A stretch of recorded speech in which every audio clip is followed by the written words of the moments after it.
It's Chris and Rich here for the Foiling Mag to do a deep dive review long term on the Armstrong Midlength board, which is pitched as their really versatile crossover board. Smaller size is good for prone, bigger size is good for wing. It comes down from 38 litres all the way up to 100 litres, so a massive size break. So we've probably had this since summer now, haven't we? We've both had one each. You've had a 55 and Yeah, I've had a 65, which is more or less our weight difference, I guess. So, you know, a nice pitch, under body weight, 30 litres for me, and similar for you. Same. Yeah. So what we're looking at is the undeniable influence of downwinding has come again to the wing board, or into and the prone board in this context. So it's very, very narrow and a little bit longer and quite pointed and hydrodynamic at each end. So looking at this side to start with, features wise, we've got a forged carbon track which translates the foil as good as it gets, really. Unbelievable, doesn't it? You get a lot of feel and sensation of what's going on underwater with this board. In my understanding, that's mounted to double carbon stringers, which is mounted to the top. Yeah. And you can feel it, like it feels like you're stood on carbon. It's linked all the way through, and you have a relatively thin deck pad on it as well. And the foil box is sort of designated by these two blue lines, but that's probably only 3 or 4 mil of EVA on top of there, so you can really feel it through your feet, which is lovely. This is beautiful. Yeah, little nodules. The little hump in the middle is great for locating your back foot. You can just glance down and see where you are over the foil.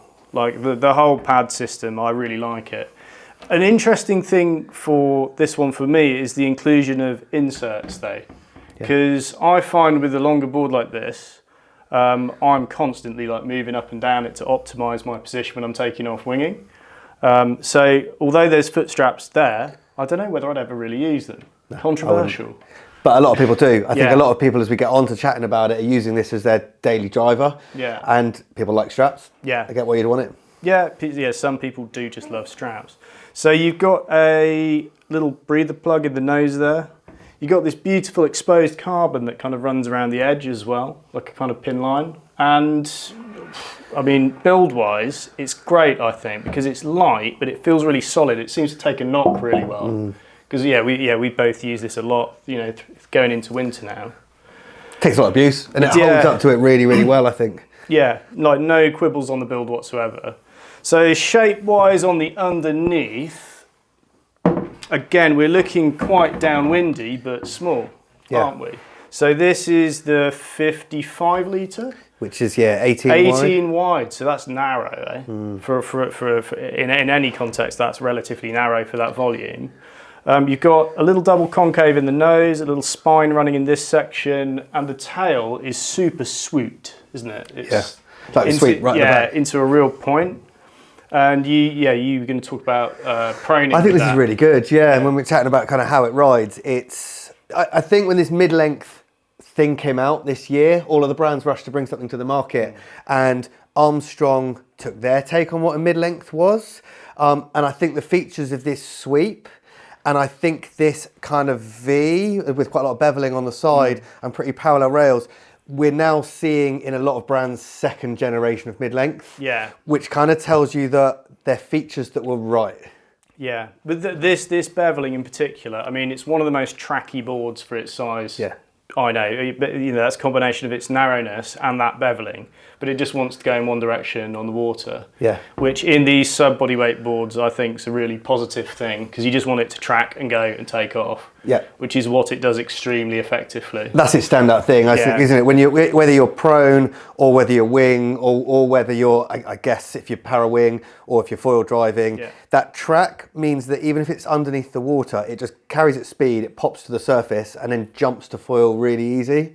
Yeah. I think that was a standout for me in both wing and prone, is how easily you could get speed to get on a foil, but then also when it touched down, how it didn't compromise its speed. It didn't grip and slow. It just sliced in and swept back up again. It really slithers through the water, this thing, for its size. Yeah, it's really, really good. So from a prone perspective, I felt that was really good in opening up what waves you can prone.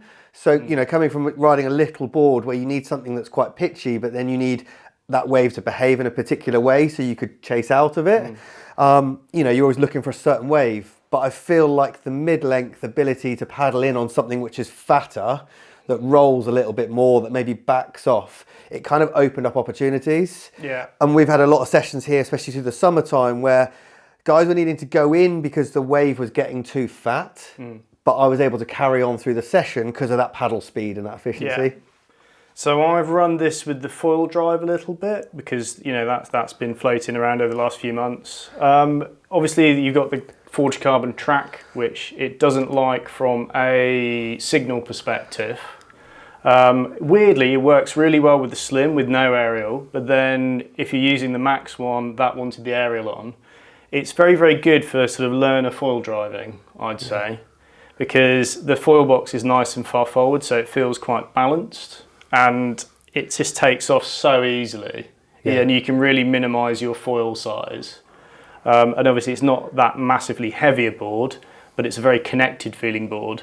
So you don't have to preempt your turns quite so much as you would as with a heavier board. So yeah, it works really well with foil drive. I think it's very forgiving on takeoff, which you're probably finding with foil drive as well, where a lot of boards, if they've got a very flat tail, you kind of need to stamp, and that can make it like slow down when you do stamp. Yeah. Whereas this feels like it just slides off the water very easy. Yeah.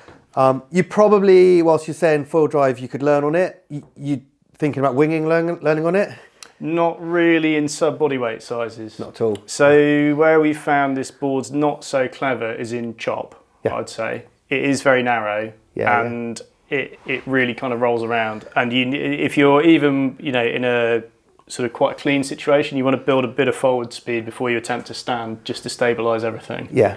So super underpowered. It's actually quite a hard board to use. It is quite tricky because it wants to slide out from under your knees. So yeah, if you're doing like a knee start in particular, it can be a bit finicky. But as soon as you've got power, it's brilliant. My usage case for this usually in the 65 is in pretty clean offshore conditions. So I almost use it as a light wind board because it does take off very, very quickly and effectively.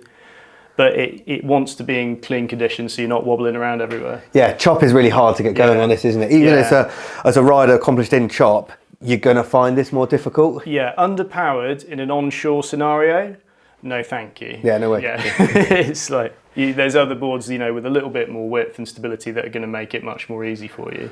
But as a wingboard, if it is in that criteria conditions, how do you feel it rides? Oh, it's lovely. And it pierces, particularly in an offshore scenario, if you're tacking into the wave and then running on the wave into wind, because it's so narrow, there's no flat surface on it. It really runs well into wind. Really enjoyed it. Sorry. No, go on, go for it. I found from a stance point of view, again, like I'm used to slightly wider boards than this, so I'll offset my stance to compensate for rolling like a wider board. And with this, you can't because there's just not enough board there. So you find yourself running more over the stringer. And that takes a little bit of getting used to, but I think generally it's kind of better practice. You feel very balanced on it when you come in and out of a turn, but there was there was a little bit of adjustment for me there. Yeah, I found quite a lot of adjustment with it in having that track so far forwards on the boards.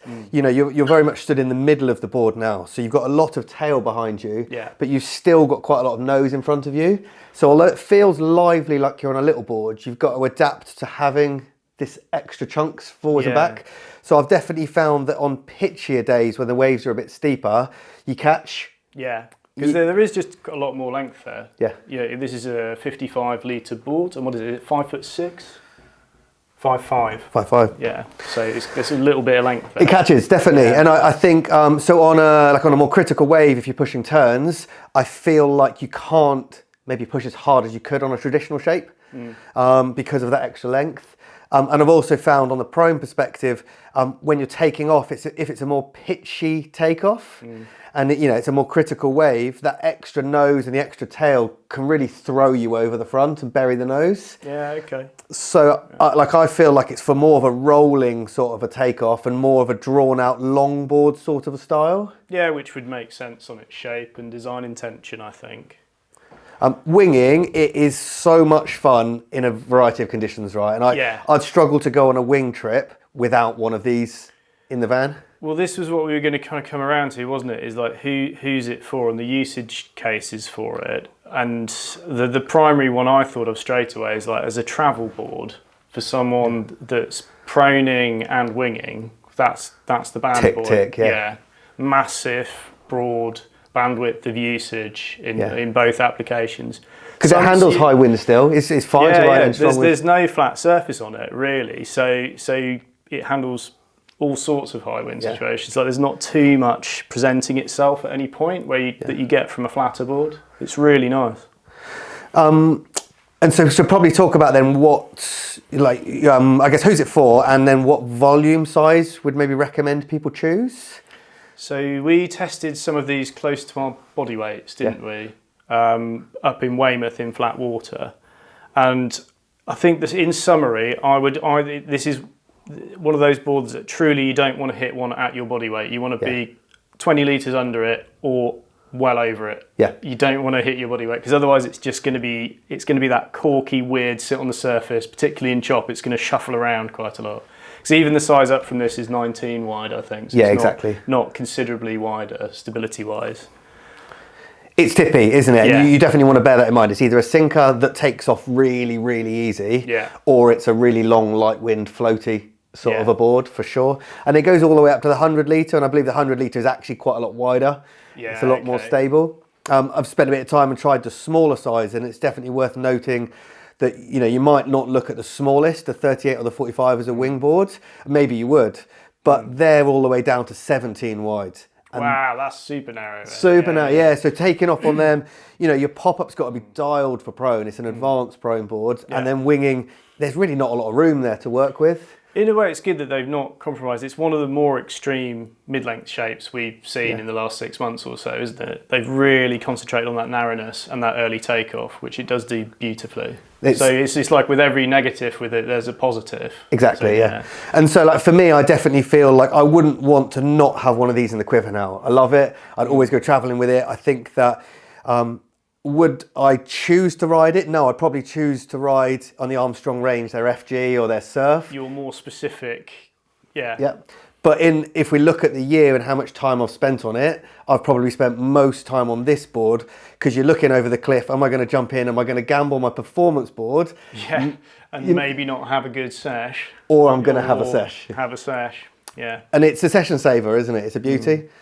No, I think as mid-length goes, it's perfect. Really, I've not tried anything I like more. Nailed it. There you go. Check it out. That's the Armstrong Midlength. We're looking at the 55 litre here. Comes highly recommended by us.